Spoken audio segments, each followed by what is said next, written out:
So in this video, we're going to turn on the machine for the very first time after we've built it in the last video. Then after that, we're going to go ahead and flash the BIOS, of course, as long as there's no issues turning it on. And then after we flash the BIOS and do basic BIOS configuration, we're going to go ahead, install Windows, install all of the drivers, do the updates, and then do some tweaking and tuning within Windows just to make sure that you get the most performance out of this system. Let's get started. First off, we'll flick the switch on the power supply. So now power should be delivered to the machine, and I'm going to go ahead and plug in the thumb drive.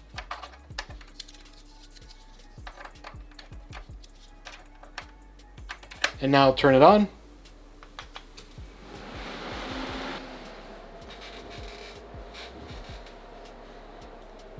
Keyboard just lit up. Alright, so I'm hitting delete to go into the BIOS. Nothing on the screen yet. Okay, new CPU installed, please enter setup. So we'll hit F1 here. Now we're in the BIOS, and so first off, we can see right over here, the latest BIOS version is 2103. So we're going to go into advanced mode, then we'll go into tool and Asus Easy Flash Utility. And then this thumb drive is formatted as FAT32. So here I have the BIOS in this folder, and then the latest BIOS version is 2204. And again, the BIOS version on here is 2103. Updating the BIOS to the latest version, especially on a fresh install of Windows, is incredibly important. BIOS updates correct many issues that maybe they haven't seen before. So from one BIOS version till the latest BIOS version, there could have been a ton of system performance fixes, memory fixes, and so many more. And then being that this is DDR5, it was known to have so many issues at the beginning, and it wasn't really the fault of the memory, it was actually the fault of the BIOSes. As BIOSes were released, everything became much more stable to the point where we are now. So let's keep going. So I'll click here. And then it's telling me it's important you have BitLocker. If you have BitLocker, make sure you back up your encryption keys or turn it off, fix it in the OS, and then come back to flash the BIOS. So then we'll click yes here. And yes, I want to read the file. And then that's just verifying again. Do you want to update? Yes. Wow, that one took a while. All right, so we'll click OK here. And don't freak out, it will shut down like it just did now. It'll turn back on in a second. And now in this, I'm going to go ahead and replace the thumb drive with the Windows 11 thumb drive. And then we'll go back in the BIOS. Yes! Alright, so then we'll hit F1 to run setup. Now that gave us a very important message, and I'll let you know why in a second. Okay, so once we come into the BIOS, after flashing it, we're going to come into easy mode. And then first thing we're going to want to do is come over to advanced mode, come over to exit, select load optimized defaults, click OK, and then we'll do save changes and reset, and then restart. And now F1. The first thing you want to do is just verify the date and time. Then you'll notice XMP is disabled, but you don't have to change it here. We'll change it in the advanced mode. You can also enable resizable bar here, but we're going to enable everything within advanced mode. Then we'll come over to AI Tweaker. Make sure to come into AI Overclock Tuner, and on the previous BIOS, XMP tweaked was not there before, and that goes ahead and sets the 5600 with these timings. But since it wasn't there before, I want to set XMP 2. I know that one's stable. I have to test the other one. You don't want to install Windows with anything unstable. So then whenever you set an XMP timing, that changes your BIOS for the correct memory. So you'll notice down here, DRAM frequency is already set to 5600. So don't touch these. Coming down further, DRAM timing, that's all set as well because we set XMP. For basics, I'm not going to cover this stuff. This is just to get you up and going. Advanced, we'll come down to trusted computing. Okay, we want to make sure security device support is enabled. That enables support for TPM 2.0. And then also, physical presence spec version is 1.3. Out of here, we'll go under PCI subsystem settings. Make sure that above 4G and resizable bar support are enabled. That goes ahead and enables this. Then we'll come under monitor. Now this is the important part. So we'll go to fan speed monitor, then CPU fan speed. You can see right now we had that error message talking about F1 because it was reporting incorrect fan speed. Now, with liquid cooling, we either have it on the CPU fan or we don't, but even if we do, it's not going to be fast enough for that to not have an error. So under CPU fan speed, we just set this to ignore, and then it'll work as normal. And actually, I just realized I should have put this fan header on the AIO pump right over here, and I may do that a little bit later on, but that's okay. And under boot, good, we're booting to the Windows 11 thumb drive, so let's go ahead, hit F10 to save and exit, and then click OK. And like before, it's going to turn off and then turn back on. It might turn off once or twice again, but of course it will turn back on. Now while we're here booting, I just want you to see the fan down here as well. And since that is a reverse fan, it's blowing air upwards onto the bottom of the video card. Now the card is already cool as it is, but this just helps cooling it a little bit more. Alright, so when we get here, we just click next, install now, and if you have a key, go ahead, enter it here. I have one, but I'm not going to use it for this particular install, so I'll click I don't have a product key. It'll give you 180 days or so to use this version until you have to enter a key. So click Windows 11 Pro or whatever version you have the key for. Next. Then make sure to read through this important information, then click I accept. Next. We'll do a custom install. This is the incredibly important part that I was talking to you about. Here, we're going to go ahead and plug in the driver's thumb drive.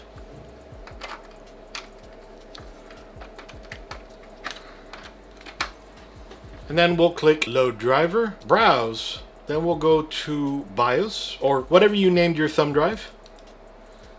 We'll go to RST. I've already extracted these onto the thumb drive. I'll give you the links to all this in the description below. Then we'll go to driver, 64-bit. Then we'll click OK here. It'll show both RST drivers. I'll hit Shift and then click on the bottom to select both. Then I'll click Next. Now it starts copying over the drivers so that it can actually see some hardware.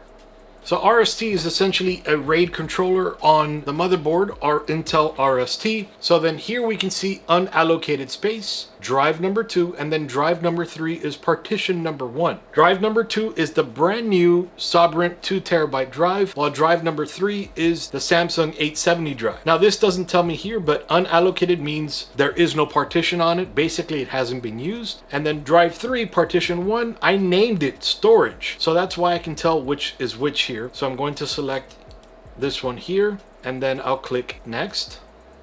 And this will take a few minutes, not very long at all. Okay, and I'll put the time down below. So here I'll click Restart. And now it should boot off of the drive we just installed Windows on, though we may have to go into the BIOS and correct things. Perfect, so it's booting off of the drive. At this point, I'll go ahead and unplug the Windows drive. Alright, then after that brief configuration, select the country or region and click Yes. Then select your keyboard layout, Yes. And I'll skip a second keyboard layout. I do have the Ethernet cable connected as well as the Wi-Fi in the back, though I don't have the antenna. I've been seeing a lot of people say that there's an issue with the LAN driver or the wireless driver. There isn't, it's just Asus doesn't really wrap their drivers correctly. I'll show you how to install them once we get into Windows. So being that this is a brand new Windows 11 thumb drive, there's a chance the driver might already be applied, but I don't know just yet. So I'll name my device. I cannot type today.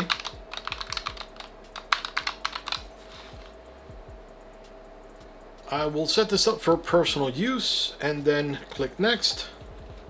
So you may need a Microsoft account for this. I'll go ahead and enter in my information, so one sec. Okay, so I will select View More and Set Up as a New Device and Next. Create a PIN. And we can always play with these later on. I'll click I accept here. And I'll skip this for now. And I'll skip this as well for syncing up my Android phone. And I will decline the 365 account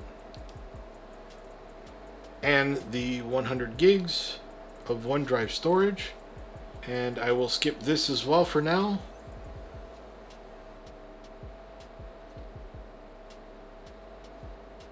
Okay, so we are in Windows. I'm going to go ahead and click no for this, although that's something I can configure within the BIOS. So within Windows, I'm going to go to File Explorer, going to go to this PC, and then I'm going to go into the BIOS folder. This is where I have all of the drivers copied over. Now what I'm going to do is I'm going to select them all, I'm going to copy, and I'm going to paste them inside of the C drive under the drivers directory.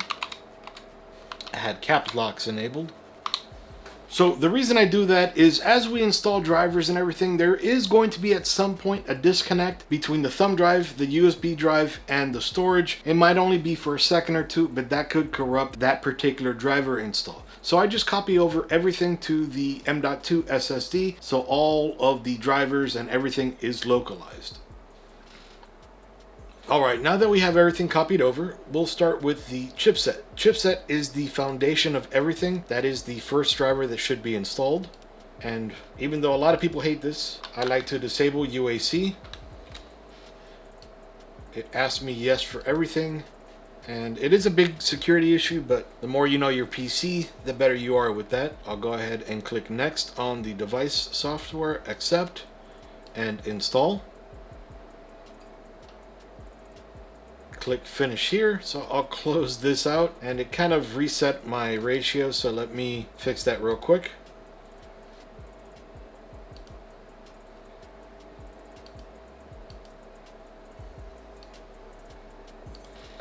Okay, that's a little bit better. So we'll come back into the drivers. Afterwards, we'll install the ME drivers. I accept, next, and finish. Then we'll install the serial I/O drivers.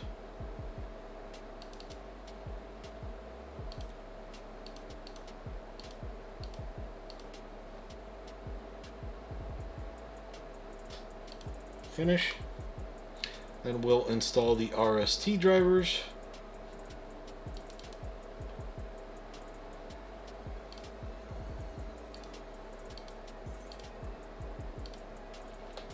Notice how drives and everything are going to start popping up here because they're being rediscovered. Now, this may sound silly to say, but whenever software asks you to restart, there's a reason it asks you to restart. Not just because they want you to waste a few seconds, because literally all it takes now is a few seconds. It has to make necessary changes in the registry and then some of the files that are actively in use. So when you restart your system, during the end portion of the restart and the beginning portion of the restart, that gives it time to enable all those registry entries and all those other exe, ini, and other files that it needs to modify. If you start installing things over that before you reinstall, you might interrupt the way it writes to one of those things, and then your PC may not work correctly. So then we'll click restart. Alright, now we'll go back into the drivers folder, and now we'll install audio.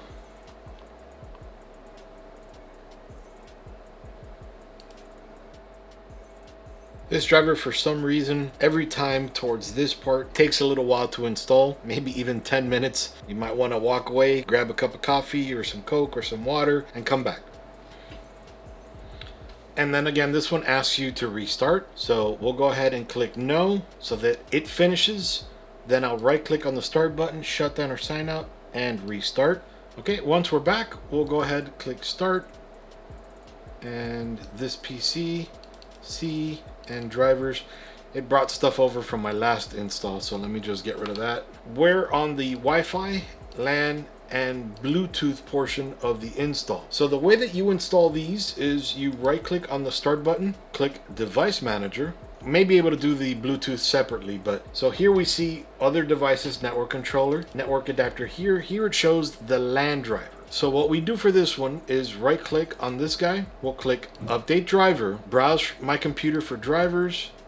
Let me pick from a list, have disk, browse. Then we'll navigate to that drivers folder. We'll go to LAN, and then we'll click open here and open. and then next, and then it starts installing the driver.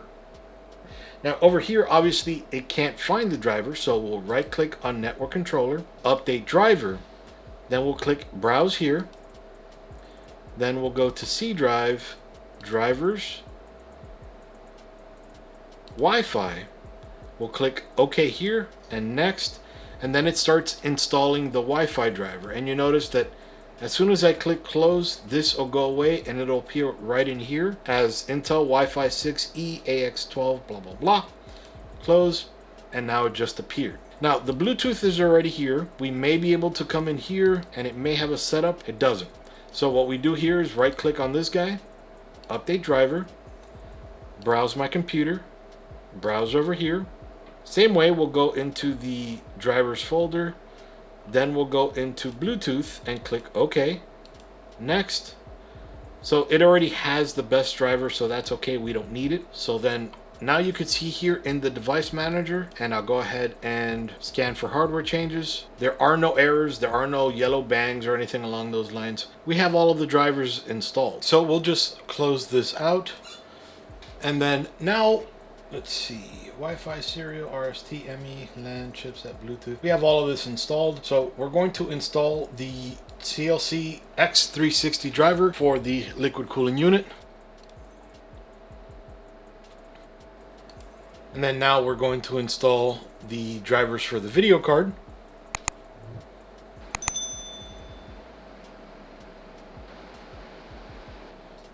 Agree and continue, custom. Next, perform a clean install. Next. Okay, and then we'll close out of here. Now here it's detecting everything. We'll close here and here. And then now we'll install the Aurmory Crate. Click start here. Let's do its thing. The Aurmory Crate is extremely nice because it allows you to control all the back-end stuff on Asus motherboards, especially the RGB lighting. The other part about the Aurmory Crate I like is it lets you download and install the latest drivers for the board and for other things around the board. I like to install my own drivers as a base, and then at that point let Asus take over. I don't like to do it the other way around. I understand. And then reopen app. Next, scroll down here, then I agree. Skip. Cancel here, and then we'll check for updates. Update center, check for updates here. And then we'll just scroll down here. Okay, we don't need anything here. Then we'll come down here to the devices. Then we'll come down here to tools, driver, and then, okay, it's saying the Bluetooth is outdated. That's because we didn't install it, so that's good. And then utility, install the AI suite, but get rid of all this other stuff, although you could leave CPU ID if you'd like. Two-way noise canceling isn't bad. Get rid of WinRAR because we're going to install 7-zip, something I downloaded separately, and then download and install. Mind you, those were optional utilities. You don't need it, but the AI suite, I highly recommend you get that. Okay, then finish and restart. And then Alt F4 to get out of there. And then we'll right click, shut down or sign out, and restart manually. You must turn off memory integrity. Yep, let's turn it off. And then we'll do the restart thing again. That's part of the AI suite. Okay, then we come back into here, into Aurmory Crate. Just click start and type it out. Skip. Now we'll go ahead and install the Bluetooth driver. And then again, finish and restart later. Okay. Close out of here. Okay, now that we're back in here, we'll go back into the Aurmory Crate. And we're just going in to verify we're not missing anything here. Okay, all good here. None selected, and there are none available. utility. We do need Chrome, but we'll download that on our own. And just in case, get rid of all that. Individual kits. We already have the RAID storage ME update tool. This one, since there is an update not too long ago, let's go ahead and install that real quick. We'll come over here to sync devices, select all. And now we'll come over to our effects. If you want to change the lighting on your system, let's do a static lighting. So that way we can see everything is red. Now, in typical EVGA fashion, that is controlled through the EVGA software. So we'll close out of here. Then we'll open up the EVGA CLCx. There are frequent firmware updates to this, so it is important to load it up every so often. Like I said, here's an update. Okay, so we can see this a little bit better. And next, the firmware update updates the fans and this pump right over here. Everything is controlled through the pump, so it updates the pump over here, which updates everything connected to it. Then we'll click finish, and let's go ahead and open it up again. And now here we can control the pump. If we don't want performance, we want standard or silence or anything. I prefer performance, so I leave it there. And then we can manually slide the pump speed and the fan speeds. This is right over here where my hoses are, right over here. Let's say I had my hoses here, so the screen would be sideways. So I would just click on this little arrow, and then that moves the display. If I click apply, so now this is faced 90 degrees and it's facing the right way that your hoses would be. I'm gonna go ahead and put it back. Then LCD here. Here we can add or remove things that we don't want to monitor on that screen. And if we wanted to add a picture, one of these pictures, for example, I'll put that picture on there now, and I'll get rid of all these because right now it does a slideshow basically. So now it'll be just that EVGA on there. Or maybe I want this one instead, so I'll click on that one, get rid of this one, and apply it. So now it only shows that one. Then we can have any animation we'd like there. This is one of my favorite ones here.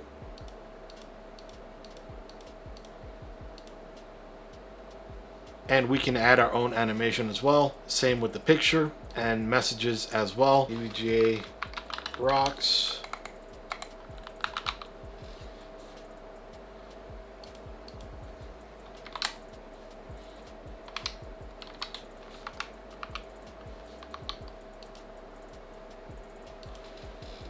Okay, so now you can see it says EVGA rocks.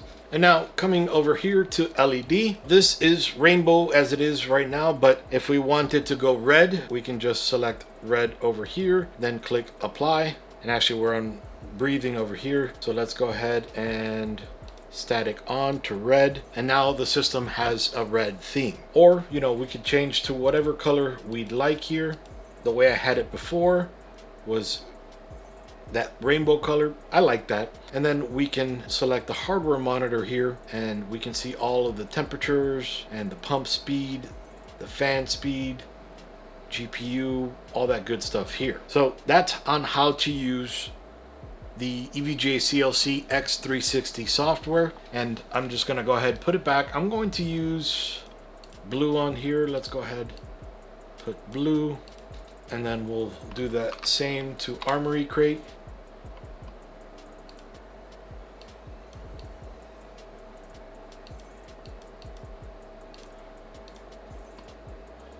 All right, and then we'll just get out of here. One of the most important things, especially for Windows, is to right click on the start button, click settings, go to Windows Update, check for updates. Every time I install Windows on a new build, I always use the media creation tool to create a brand new Windows 11 install. They're frequently updated to have all of the updates. So whereas I had only about 8 updates, if you use the original Windows 11 install, you would probably have like 100 updates. So that helps keep things a little bit smoother and quicker for you. I'll go ahead and include a link down below and up above if you want to check out the video on how to create that. Restart now. Now I know we just updated Windows, but we need to go back in and verify there are no more updates that update the updates that update updates. So right click, Settings, Windows Update, and check for updates. And then when this one's done, we'll do one more scan just in case. So we're completely up to date now. So now at this point, now we need to optimize the system for better performance. Now I don't mean overclocking, but we can do things like click on the start button, go to edit power plan, and then we'll click power options here, show additional plans, and we'll select high performance. Then we'll click change plan settings, turn off display. I like to put never, but you can put your own, and click save here. Then go back in, change advanced power settings. I don't like my hard disk going to sleep after 20 minutes of inactivity. Set that to 0 and apply. That means never. And then just go down the line here, verifying that all is good.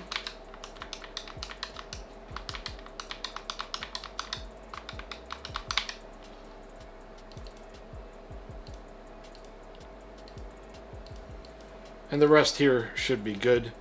Just verify this, okay. Apply and okay, and then this will again be never.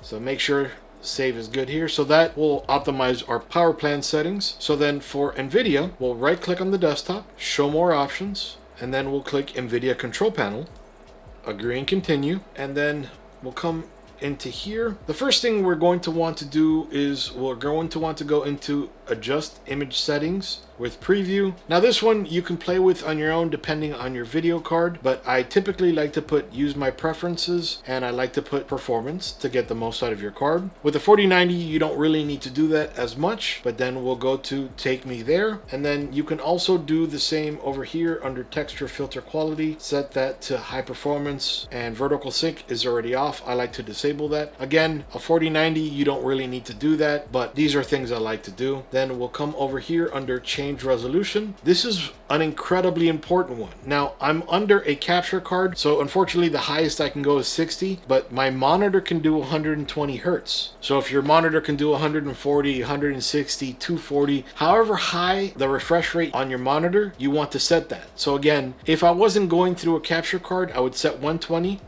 and then click apply and yes, and then when you play a game it's going to be so incredibly smooth. Now there is more you can do. Now I'm off the capture card so that I can show you a little bit more. So I'm on DisplayPort. So again, I right click on the background, I go to show more options and NVIDIA control panel. So then here I'm able to show you the 120 hertz.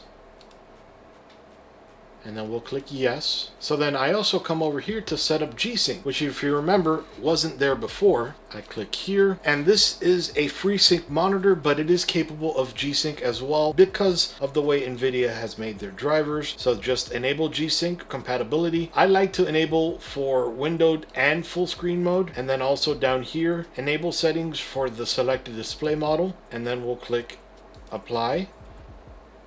Now we're good to go. On top of the 120 hertz, we'll make games buttery smooth. Well, and of course on top of the 4090. So in this video, I've taken you from start to finish, from flashing the BIOS, configuring the BIOS, installing Windows 11, installing all of the drivers and applications required, some additional extra ones that you don't really need, then updating Windows, and then placing all the settings within Windows to give you the best performance. Now mind you, of course, there are quite a few other tweaks and tunings that we can do within Windows, and then of course overclocking and everything, but I'm giving you the basics here, the ones that are going to work with the most of your systems. Over here, mind you, I enabled G-Sync. You may not have G-Sync, you may only have FreeSync, or you may not have FreeSync but have G-Sync, or you may have neither. But these will get you up and going, and then you could be like I had before, only 60 hertz, or maybe you can have 240 hertz. But all of these settings are giving you the basics so that you know all these settings are here, and then you can play with them and get the best performance your system can provide.